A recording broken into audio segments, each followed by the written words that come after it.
You may have felt a bit of a jolt at home, a real jolt, like when you grab a door handle in your home. Static shocks, they happen at this time of year.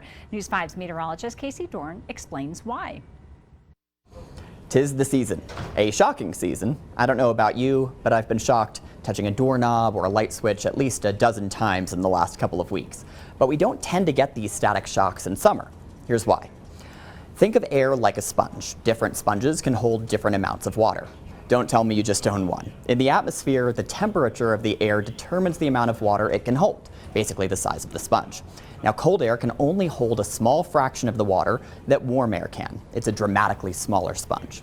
Your heater pulls in outside air. This air might be relatively wet for what it can hold, but that's not much water. So when the heater heats that air, the sponge gets bigger, water does not increase, and you've got really dry air. Dry air acts as an insulator. Basically, it lets charge build up in separate places until you arrive, touch a surface, and get a zap. But what about when you get a shock from your car? It's the same story.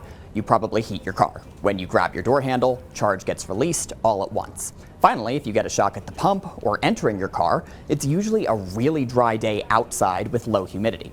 Since the culprit of all the winter zaps is dry air, humidifying your home will significantly reduce how often you get shocked. You can also wear non-rubber soled shoes. Rubber is a good insulator and makes it easy to get shocked. For clothing, natural fibers allow better static dissipation than synthetics.